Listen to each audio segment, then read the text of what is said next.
Assalamualaikum warahmatullahi wabarakatuh. Kembali lagi kepada kami dari tim KPPN Purwakarta ya, Sobat Marangi. Sudah lama kita tidak berjumpa lagi di podcast Marangi KPPN Purwakarta. Hari ini kita ada kedatangan tamu dari Pemda Kabupaten Purwakarta. Ya, di sini kita akan membagi wawasan terkait laporan keuangan daerah.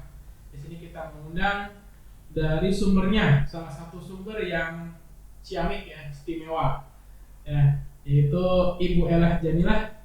Selamat siang Ibu. Siang. Sehat kabarnya Ibu? Alhamdulillah. Ibu Ella Jamilah ini merupakan Kabid Perbendaharaan ya di BKAD. PLT Kabid, oh iya, PLT Kabid Perbendaharaan di BKAD Kabupaten Purwakarta. Mungkin di sini terkait, kita akan ngobrol terkait ini ya, penyusunan laporan keuangan daerah ya. Kita mau tahu sih gimana sih LK keuangan daerah ya, laporan LKPD ya, laporan keuangan pemerintah daerah itu dari mulai penyusunannya seperti apa. Apalagi kita tahu di Kabupaten Purwakarta ini laporan keuangannya WTP ya, 8 kali WTP, betul ya? Iya. Alhamdulillah, itu dia luar biasa Sobat Marangi. Jadi Kabupaten Purwakarta salah satu kabupaten yang terbaik ya, mendapat WTP 8 kali dalam penyusunan laporan keuangan pemerintah daerah. Ini luar biasa, sehingga kita mau tahu bagaimana sih kiat-kiat yang dilaksanakan di pemerintah daerah Kabupaten Purwakarta, khususnya di Kabupaten Purwakarta ini. Kita langsung ke sumbernya. Mungkin seperti kita tahu ya, dari Sobat Marangi mungkin yang lulusan akuntansi ya, itu sudah pernah belajar terkait pelaporan keuangan ya. Kita tahu dulu kita belajar Bu ya, saya juga dari akuntansi Bu, kita belajar laporan keuangan bagaimana membentuk caranya bikin laporan keuangan gitu ya. Ada jurnal dahulu ya, seperti transaksi, jurnal ya, bikin buku besar, neraca ya, semua itu di kelompok laporan keuangan ya. Nah, jadi kalau di secara garis besarnya ya, kalau di pemerintah pusat ya, pemerintah pusat itu sama mungkin ya dengan pemerintah daerah, ada yang namanya perencanaan ya, perencanaan dulu, kemudian penganggaran ya, kemudian pelaksanaan sampai pertanggungjawaban. Nah, pertanggungjawaban ini yang nanti akan disusun ya sebagai laporan keuangan, betul ya. Sama di pemerintah pusat juga seperti itu Bu. Nah, jadi ada beberapa hal mungkin yang akan kita tanyakan ya Bu ya, terkait laporan keuangan daerah. Mungkin sebelumnya kita akan sharing session ya, sharing ke teman Sobat Marangi ya, terkait laporan pengelolaan keuangan daerah Bu. Jadi tentang terkait ketentuan untuk pelaporan keuangan daerah itu diaturnya seperti apa Bu? Mungkin ada aturannya, mungkin bisa disampaikan, dijelaskan ya. Oke, siap. Sebelumnya terima kasih Ya. kami sudah diundang untuk berbagi di acara Marangi, berbincang dan berbagi informasi ya. Terkait dengan laporan keuangan pemerintah daerah, sebenarnya untuk penyusunan laporan keuangan pemerintah daerah ini sama juga dengan pemerintah pusat. Nah, kemudian kalau berbicara terkait dengan laporan keuangan, kita harus lihat dulu secara aturan. Untuk aturannya sendiri, untuk penyusunan laporan keuangan, kita akan bagi yang pertama terkait dengan pengaturan proses penyusunan laporan. Dan ini diatur di PP 12 tahun 2019 terkait dengan pengelolaan keuangan daerah, dan juga diatur di Permendagri 77 tahun 2020 tentang pedoman teknis pengelolaan keuangan daerah.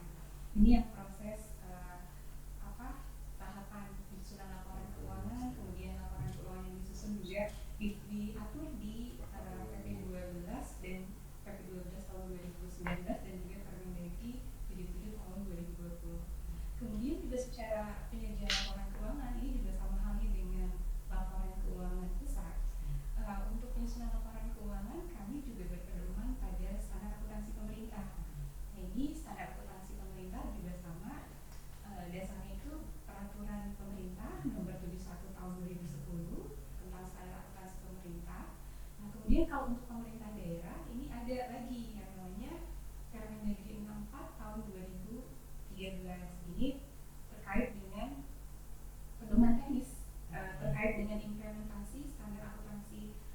aktual pada pemerintah daerah. Nih, ada Kemendagri 64. Kemudian kami di daerah juga harus menyusun. Nah, diatur di PP 12 itu diatur bahwa pemerintah daerah itu harus menyusun yang pertama kebijakan akuntansi. Nah, kebijakan akuntansi ini dasarnya apa? Dasarnya juga tadi mengacu pada standar akuntansi pemerintah. Kemudian selain kebijakan akuntansi, pemerintah daerah juga harus menyusun yang namanya sistem informasi sistem akuntansi. Nah, sistem akuntansi juga itu dasarnya juga sama, kita tetap mengacu kepada standar akuntansi dan juga mengacu kepada aturan yang sudah ditetapkan oleh peraturan Menteri Dalam Negeri. Dan yang ketiga yang terkait dengan penyusunan laporan keuangan ini juga kita harus mengacu menetapkan yang namanya badan akun standar. Nah, badan akun standar ini sebenarnya sudah diatur di peraturan Menteri Dalam Negeri. Nah, ini yang kenapa Kementerian Dalam Negeri mengatur terkait dengan badan akun standar supaya terjadi harmonisasi terkait dengan badan akun standar. Karena pemerintah daerah pun mempunyai kewajiban menyampaikan laporan, dan itu biasanya laporan ini kita sampaikan juga ke Kanwil. Betul, ke Kanwil ya, untuk biasanya untuk penyusunan laporan statistik. Nah, ini makanya bagian akun standarnya dibuat baku. Jadi Kanwilnya Kanwil perbendaharaan. Perbendaharaan. Oh, jadi ada dua gitu laporannya. Laporannya satu. Tapi yang sebelumnya nih bagian akun standar ini udah diatur nih. Kemendagri membuat pedoman terkait dengan bagian akun standar. Yang tadi bagian akun standar ini kita gunakan pada saat proses perencanaan penganggaran. Pada saat penyusunan APBD, bagian akun standarnya ketika PP 12 sudah ditetapkan dan Permen 77 tahun 2020 sudah ditetapkan, ini bagian akun standarnya pada saat penyajian APBD dan juga pada saat penyajian laporan keuangan ini sudah sinkron. Kalau sebelumnya ada bagian yang terpisah ya, ketika kita penyajian pada saat kita masih berpedoman pada Permen 13 tahun 2006 itu secara penyajian APBD masih muncul belanja langsung tidak langsung. Nah, ketika diterbitkan peraturan PP 12 tahun 2019 dan Permendagri 77 tahun 2020, ini secara penyajian APBD ini sudah sama dengan penyajian laporan keuangan. Gitu. Berarti sebelum tahun 2019 2020 itu masih berbeda ya bagian standar ya. Betul. Jadi nanti di Pemda jadi membuat dua laporan itu atau gimana Bu? Betul. Kalau secara penyajian laporan keuangan kita menggunakan akun laporan keuangan berdasarkan standar akuntansi. Tetapi pada saat penyajian laporan realisasi anggaran nanti ada format yang menyesuaikan dengan format awal penyusunan APBD. Jadi ada proses mapping, proses mapping dari struktur APBD ke laporan keuangan. Ya, kalau itu berbicara aturan yang lama ya. Kalau aturan yang terbaru, alhamdulillah sudah sinkron dari mulai proses perencanaan penganggaran sampai ke pelaporan. Oh, jadi sudah dengan ada Permendagri 77 2020 itu ya? Betul. Nah, itu yang mengatur terkait bagian akun standar yang sudah baku, jadi sudah jadi biasanya baku ya, nggak kayak dahulu bisa dua laporan tuh, jadi agak rumit ya. Jadi adanya harmonisasi di Permendagri 77 teman ya, sobat Marangi, mungkin sekarang sudah ada harmonisasi terkait bagian akun standar nih, baru tahu kita nih. Tadinya saya juga tidak tahu Bu. Sekarang kita baru tahu ternyata sekarang sudah ada harmonisasi terkait aturan Kemendagri 77 tahun 2020 mengatur bagian akun standar ya. Jadi memang laporan keuangan di Pemda ini nanti dilaporkan juga ke Kanwil DJPB ya, di Jawa Barat berarti ya.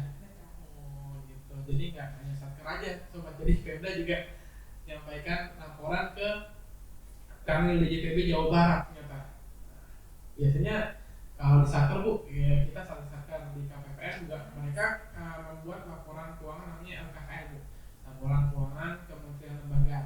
Nanti LKKL ini nanti akan dikonsolidasi menjadi LKBUN, laporan keuangan Bendahara Umum Negara. Namun kalau di Pemda itu laporan LKPD itu ya yang mungkin dari semua dari satker ya, SOPD semuanya menjadi satu. Jadi laporan keuangan Pemda KPD itu ya, Bu ya. KPD itu. Konsolidasi dari satker-satker SOPD gitu ya. Betul ya. Iya. Nah, untuk penyusunannya Bu, untuk penyusunan laporan LKPD ini Bu ya, pertama kali yang perlu disiapkan apa Bu? Mungkin ada nggak rekonsiliasi gitu, seperti itu Bu? Ya. Untuk persiapan penyusunan laporan Iya. keuangan ini berangkat dari proses tadi untuk tahapan awal mulai dari perencanaan, kemudian penganggaran, kemudian juga pelaksanaan anggaran sampai ambil dana. Di penyusunan laporan keuangan yang harus dipersiapkan pertama kali pada saat penyusunan laporan keuangan, ini kita pastikan dulu karena laporan keuangan itu harus bisa dibandingkan dengan tahun sebelumnya. Jadi ada yang namanya proses awal, entry saldo awal. Ya, Entry saldo awal terlebih dahulu. Nah, setelah entry saldo awal yang terkait dengan transaksi, ini kalau berbicara transaksi, ada transaksi yang memang karena kita menggunakan sistem, ada transaksi yang secara otomatis terbentuk melalui sistem. Ini yang terkait dengan laporan transaksi anggaran. Nah, itu melalui mekanisme input pendapatan maupun proses realisasi belanja. Oh ya. Ya. Dari KUD itu ya. Betul. Nah, Ya, KUD. betul. Nah, ini yang laporan keuangan ini kalau kita bisa bagi, ini ada yang laporan keuangan yang sumbernya dari RKUD, bukan seperti RKUD, dan juga ada non RKUD. Oh, gitu. Ada dua ya. Ada dua. Betul. Kalau yang RKUD prosesnya itu dari mulai tahapan pengajuan input tagihan, kemudian juga pencarian terbit SP2D, ini biasanya sudah terbentuk jurnal langsung by system. Ya. Nah, kalaupun misalnya nanti ada penyesuaian terkait dengan transaksi, misalnya ada pengembalian belanja, hal seperti itu nanti ada mekanisme yang kita eksekusi secara sistem. Nah, kemudian juga ada transaksi yang non RKUD. Nah, ini transaksi non RKUD ini baik dari sisi pendapatan maupun belanja, yang kita lakukan untuk pelaporannya itu kita harus melakukan pengesahan terlebih dahulu. Pengesahan. Betul. Pengesahan dari sisi pendapatan maupun sisi belanja agar transaksi tersebut bisa masuk ke dalam laporan transaksi anggaran.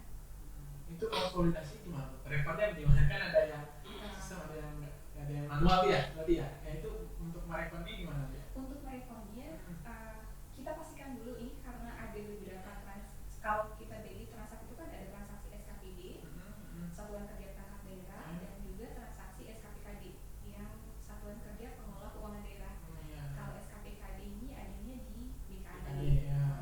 Sementara kalau SKPD ini ada 47 dinas-dinas ya. SKPD. Betul. Dinas-dinas ya. Oke. Nah, secara transaksi yang dilakukan baik itu pendapatan maupun belanja pada saat SKPD ini input transaksi, secara sistem ini sudah membentuk sendiri. Oh. Ya, jadi mengenal sistem ya. Betul. Ya, pengeluaran gitu ya. Pengeluaran transaksi itu ya. Transaksi betul. Hanya gimana caranya kita meyakini bahwa transaksi ini sudah sesuai dengan bukti yang valid. Nah, itu yang biasanya kita lakukan proses rekon. Oh, ya. Iya, biasanya kita lakukan proses rekon. Contoh misalnya ada rekon yang kita lakukan itu yang setiap triwulan. Itu rekon terkait dengan LRA, kemudian rekon laporan operasional, dan juga rekon pajak. Nah, yang untuk LRA kita pastikan transaksi pendapatan dan belanja itu sudah tercatat semua di LRA. Ya, kalau misalnya untuk transaksi belanja itu kan melalui mekanisme pengajuan SPP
rincian sekolahnya itu disajikannya di ONSPAN. Kita bisa lihat di ONSPAN. Jadi untuk sisi pendapatan biasanya kita cross check juga gitu. Nah kemudian kalau belanja, karena ini uangnya langsung ditransfer, nggak lewat kasda, jadi kita pastikan kita melihat cross check dengan dokumen yang disampaikan ke kita, ke BKAD, apakah dokumennya sudah sesuai atau belum dari sisi belanja. Nah dari proses itu nanti baru kita bisa yakini bahwa transaksi pendapatan dan belanja yang ada di RKUD ini sudah masuk semua datanya ke dalam laporan keuangan konsolidasi. Ya ini mungkin yang terkait dengan sisi RFA. Nah, kemudian kalau dari sisi laporan operasional ada beberapa transaksi yang biasanya ada penyesuaian seperti halnya dari proses misalnya untuk persediaan. Nah, persediaan atau kalau kami itu untuk persediaan itu pendekatannya ke pendekatan beban. Nah, karena pendekatannya beban, jadi kita cross check pada saat akhir di BS Tokoknya itu ada persediaan atau tidak. Baru kita lakukan jurnal biasanya. Nah, kemudian selain persediaan ada misalnya terkait dengan pendapatan diterima di muka atau misalnya terkait dengan utang. Nah, ini yang transaksi-transaksi yang akan mempengaruhi secara laporan operasional maupun transaksi yang nanti akan berpengaruh secara neraca gitu. Dan juga ada juga transaksi yang sebenarnya sudah terbentuk sendiri pada saat LRA itu terbentuk, yang secara otomatis kalau secara sistem ini akan masuk ke dalam laporan operasional. Nah ini tadi ada beberapa bagian yang perlu kita sesuaikan lagi, termasuk juga yang dari laporan LRA yang langsung secara otomatis berbentuk jurnal itu seperti halnya belanja modal. Jadi pada saat ada realisasi belanja modal di sistem itu sudah terbentuk jurnal ke aset. Hanya nanti kita cross check lagi nih, apakah belanja modalnya tersebut itu 100% aset atau di dalamnya ada misalnya nilai di bawah nilai kapitalisasi. Nah ini kan otomatis nih harus ada proses lagi penyesuaian ya. Udah beda ya. Karena extra countable ya. Jadi extra countable. Jadi kalau di PMB itu karena memang ada dana transfer dan transfer fisik dan dana fisik ya, di angka fisik ya. Jadi itu masih manual untuk pencairannya. Kalau yang itu. Kalau untuk di angka fisik proses pencairan, kalau untuk di angka fisik ini yang lewat kasda, mekanismenya lewat SPB2D. SPB2D sudah by system. Sudah by system. Oh itu ya. Tapi untuk pencairannya tetap jadi dari sistem juga. Dari sistem juga. Jadi udah antara ini juga udah sama sistem juga ya, ya. Nah, tinggal tadi konsolidasi aja nanti ya. Ini untuk antara pengeluaran dari RKUD-nya sama yang dari tadi dari DAK ya. Dari DAK ya. Jadi ada aplikasi. Jadi ada integrasi ya, berarti Sinta ada ONSPAN gitu ya. Itu ya mungkin ya. Ada integrasi juga Bu. Mungkin integrasinya ini bukan integrasi secara sistem ya, tapi integrasi lebih ke integrasi data. Jadi kita cross check nih data yang sudah disajikan dalam sistem pengelolaan keuangan yang 2023 kita menggunakan Sinda FG.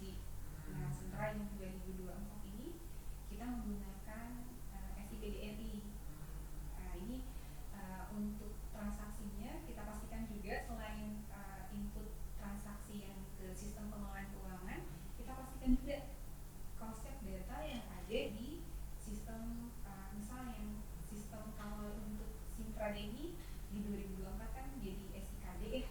Sintrade sudah sampai di tahun 2023 kemarin terakhir. 2024 udah beda lagi. 2024 udah SKD. Jadi terintegrasi antara informasi keuangan daerah dan juga monitoring terkait dengan transfer pusat.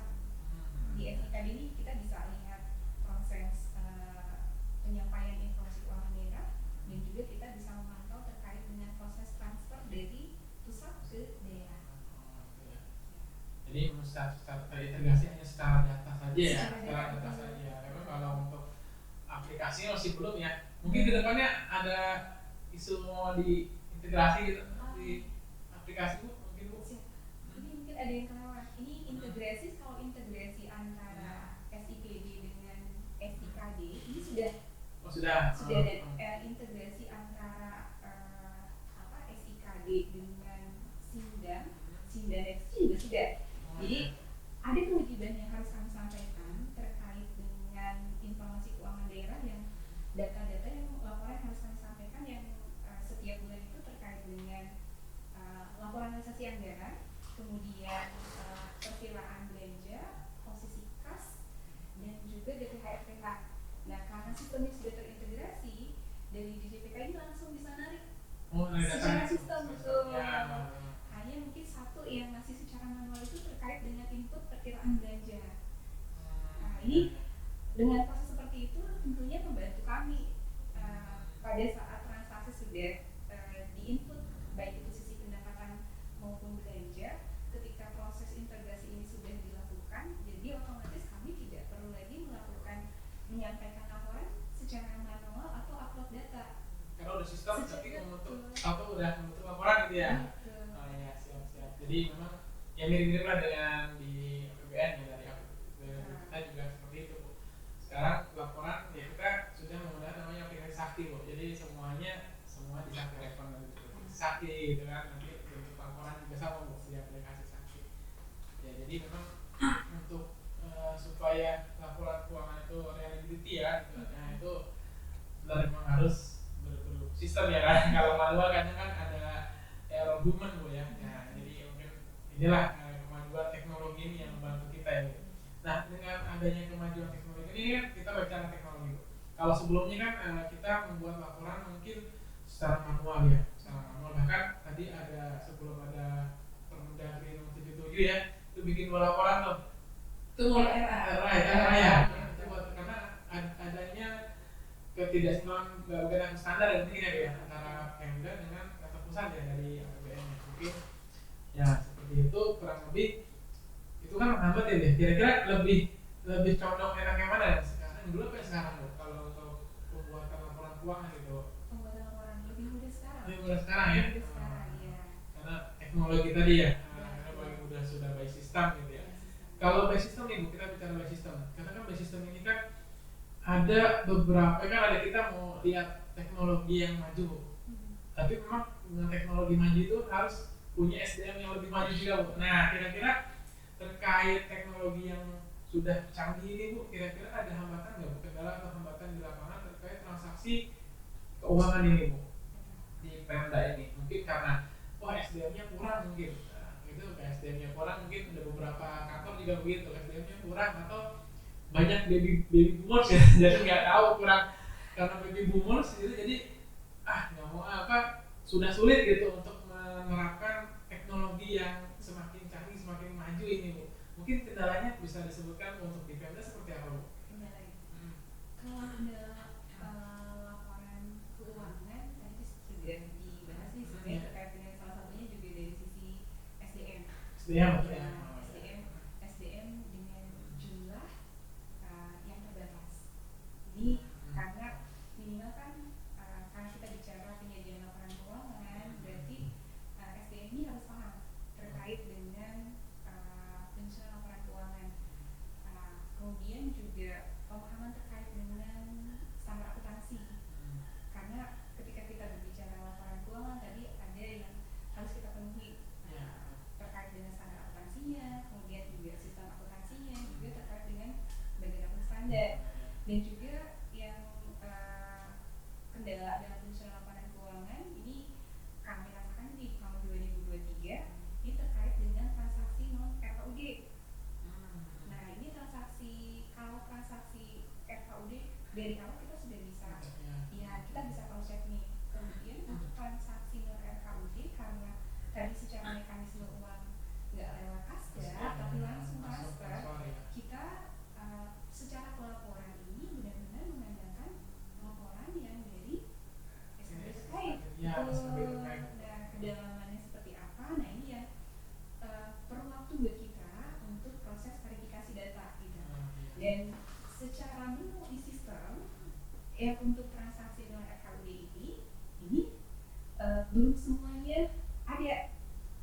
Jadi tadi secara transaksi non RKUD ini bisa masuk ke dalam laporan transaksi anggaran lewat mekanisme pengesahan. Nah, untuk pengesahannya ini ada beberapa yang kita masih menggunakan pengesahan secara manual. Nah, dari proses pengesahan secara manual ini baru kita inputkan melalui jurnal. Nah, pada saat kita jurnal pasti ada beberapa kode rekening yang ditarik nih. Nah, kembali lagi pemahaman kita, pemahaman SDM-nya terkait dengan jurnal itu tuh dan kode rekening gitu loh. Itu udah basic juga tapi jurnal. Jurnal sudah basic. Cuma tadi ya berdasarkan SDM tadi ya. Betul. Ilmu ini perlu ilmu juga tuh. Betul. Dan debitnya apa, kreditnya begitu ya. Oh itu memang. Yes. Aku normal, saldo normalnya ya. Iya betul ya. Apa? Kemudian persamaan akuntansinya bagaimana? Nah ini yang karena secara sistem ini belum ada linknya. Nah ini yang salah satu jadi kendala kami juga. Itu tahun lalu itu. Ini tahun 2023 nih kami baru selesai menyampaikan laporan keuangan unaudit ke BPK. Oh berarti yang di tahun ini ya berarti ya untuk laporan keuangan 2023. Oh berarti yang kemarin ya kesulitannya itu ya. Kalau sebelumnya juga sama dong berarti. Seperti itu juga. Sebelumnya ini karena transaksi non RKUD ini kan kalau sebelumnya hanya bicaranya BLUT. Kalau BLUT RSUD ini sudah berjalan lama, jadi secara penyajian mereka juga sudah sesuai ya, maksudnya sudah bisa mengikuti gitu dengan tadi sistem. Kemudian yang terbaru ini yang terkait dengan BLUT di puskesmas ini baru jalan 2 tahun. Jadi pembentukan BLUT puskesmas ini baru mulai di tahun 2022 ya. Nah kemudian juga yang terkait dengan BOSP. Nah dalam BOSP ini juga selain sekolah negeri, biasanya kan kami yang dimasukkan ke dalam laporan keuangan pemerintah daerah itu kan yang negeri. Nah kemudian karena ada aturan baru, termasuk di LRA pun juga yang sekolah swasta harus kami masukkan. Nah ini yang dari sisi LRA ya, jadi ada yang ketika kita menyusun laporan keuangan ada aturan-aturan yang sudah ditetapkan yang kita harus ikuti. Ya, menyesuaikan ya dia. Betul. Jadi harus menyesuaikan dengan aturan terkait gitu. Nah untuk kedepannya ibu ya, kira-kira ada nggak yang ibu harap? Mungkin di sini ada sisi kelemahannya di sistem ini dengan teknologi maju ini, teknologi yang terbaru ini, semua dengan sistem itu kira-kira sampai saat ini yang ibu alami ya. Kira-kira itu ada nggak sih kira-kira yang perlu diperbaiki dari sistem tersebut bu? Nah, mungkin ada masukan itu. Ini yang terkait dengan sistem yang existing ya. Existing. Sekarang kita gunakan di 2024. Ya. Kalau yang sistem 2023 kan sudah selesai sistemnya. Ini yang 2024 ini sebenarnya terkait dengan transaksi-transaksi untuk penyajian laporan keuangan. Karena ini masih proses penyempurnaan dan pengembangan, terutama mungkin yang tadi yang terkait dengan transaksi non RKUD. Jadi kalau misalnya di sistemnya sudah ada menu pengesahan untuk non RKUD, nah kesalahan-kesalahan pengambilan kode rekening itu bisa lebih diminimalisir. Nah, karena nanti untuk proses penyusunan laporan keuangannya bukan melalui jurnal secara manual, maksudnya jurnal yang secara manual ya secara manual. Tapi kalau misalnya menu sistem kan biasanya sudah kebentuk sendiri ya. Nah, itu salah satunya mungkin yang terkait dengan menu-menu untuk transaksi non RKUD karena ini lumayan. Ini tahun ini mungkin ibu. Iya. Tahun ini sudah berarti ini baru mencoba nih berarti tahun ini. Betul. Jadi tadi terakhir tuh gimana bu? Terkait kendala tadi SDM ya berarti ya. Kendalanya di SDM aja ya. Karena di SDM itu tadi memang harus yang berilmu ya. Dia memang harus mempunyai karakter dan juga benar-benar berilmu terkait akuntansi ya. Dan sistem. Oh iya sistem juga ya sistem tadi terakhir ya yang terkait sistem. Ya terkait sistem tadi kan tahun ini ya diharapkan semuanya sudah terstruktur ya, saling terintegrasi lah ya. Intinya terintegrasi antara yang RKUD dan non RKUD betul ya. Kayaknya seperti itu. Tapi kira-kira bisa tahun ini mungkin. Mudah-mudahan ya. Memang sudah ada seperti itu ya. Nah ini yang kemarin itu ada beberapa yang memang seperti kuesioner yang disampaikan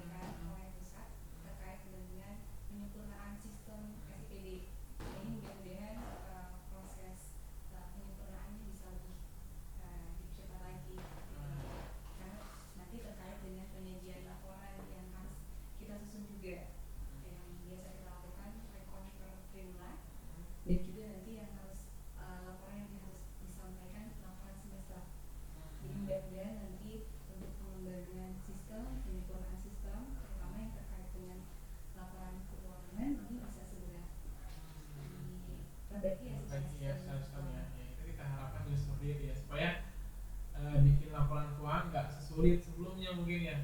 Perlu ada rekonsiliasi, perlu ada pencatatan manual ya kan, walaupun secara sistem tetap aja ya kalau sudah manual ya begini takut human error juga Bu. Oke Bu, terakhir Bu, ini kita sudah sore nih menjelang asar. Terakhir, ini ada pertanyaan. Kira-kira harapan Ibu ke depannya terkait penyusunan laporan keuangan daerah tuh seperti apa Bu? Harapannya seperti apa Bu? Atau kiat-kiatnya untuk mendapatkan WTP. Mudah-mudahan tahun ini juga WTP Bu. Amin. Nah, kiat-kiatnya Bu.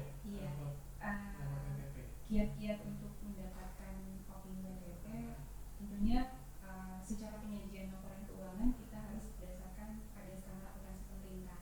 Itu yang jadi pedoman dalam penyusunan laporan keuangan. Selain itu juga terkait dengan kecukupan pengungkapan, bahwa laporan keuangan yang disajikan itu informasinya itu harus benar-benar kita ungkapkan terkait dengan transaksi-transaksi yang terjadi dengan didukung dengan dokumen-dokumen yang valid. Nah, selain itu juga terkait dengan kepatuhan terhadap perundang-undangan. Jadi dari mulai proses perencanaan, penganggaran, pelaksanaan anggaran, sampai dengan pertanggungjawaban. Nah, ini harus berpedoman pada peraturan yang berlaku, regulasi yang berlaku. Dan yang terakhir, ini yang terkait dengan opini WTP, ini tentunya terkait dengan efektivitas dari sistem pengendalian internal. Jadi gimana nih bisa jalan gitu tadi proses dari mulai perencanaan, penganggaran, penatausahaan atau pelaksanaan anggaran sampai di tahapan pertanggungjawaban gitu. Jadi ini yang SPI-nya, efektivitas SPI-nya ini juga yang harus kita penuhi. Ini bagaimana kita bisa mendapatkan opini WTP lagi. Jadi tadi standar laporan keuangan ini harus berdasarkan standar akuntansi. Kalau harapannya sih laporan keuangan, gimana caranya kita menyusun laporan keuangan dengan mudah dengan dibantu di sistem yang terintegrasi gitu. Siap. Jadi menarik ya Sobat Marangi, terkait intinya kalau untuk mendapatkan laporan keuangan yang WTP ya, maksudnya yang dengan opini WTP dari BPK ya, wajar laporan keuangan. Intinya tentunya harus sesuai dengan pedoman yang berlaku ya. Kita ada standar akuntansi pemerintah ya sampai ya. Lalu adanya kepatuhan, benar ya, kepatuhan, kewajaran transaksi Sobat.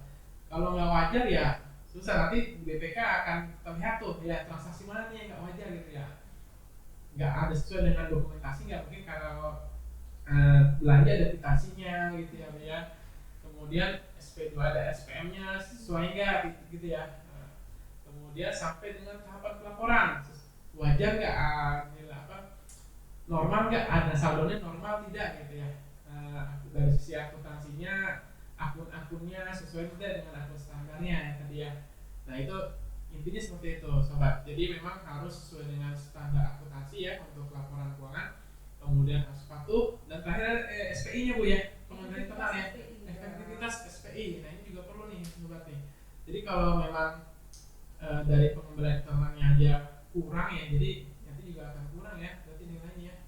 Yang mudah-mudahan kita doakan ya Sobat ya, supaya di Pemda Purwakarta LKPD-nya WTP lagi ya. Amin ya rabbal alamin. Kita berharap seperti itu, sehingga kalau LKPD ini kira-kira untuk masyarakat bisa dilihat nggak Bu ya? Bisa dilihat ya. Di websitenya ada ya? Di website ada ya. Mungkin Sobat bisa lihat nanti laporan keuangan pemerintah daerah ya di website ketika ada ya Bu ya? Di websitenya Diskominfo. Di Solinfo. Iya, Diskominfo. Jadi kita harus upload cash laporan. Iya. Jadi memang terbuka jadinya, transparan. Transparan. Ya, itu saja yang podcast Marangi pada hari ini. Terima kasih Bu Ellen ya. Terima kasih Ibu atas ilmunya, sharingnya kepada kami semua, dan mungkin bagi Sobat Marangi Bu, mudah-mudahan bermanfaat bagi kita semua. Demikian podcast pada sore hari ini, siang hari ini ya. Semoga bisa menambah pada kita ilmu yang bermanfaat terkait laporan keuangan. Ini khususnya ya laporan keuangan pemerintah daerah, dan juga tidak jauh juga Bu, hampir sama lah dengan RKPUN kita ya, KKL kita ya mirip seperti itu ya. Prosesnya juga sama dari mulai rekonsiliasi sampai dengan ke bentuk laporan keuangan. Demikian mungkin, kalau ada salah dari kami mohon maaf. Wabillahi taufiq wal hidayah. Assalamualaikum warahmatullahi wabarakatuh. Waalaikumsalam warahmatullahi wabarakatuh.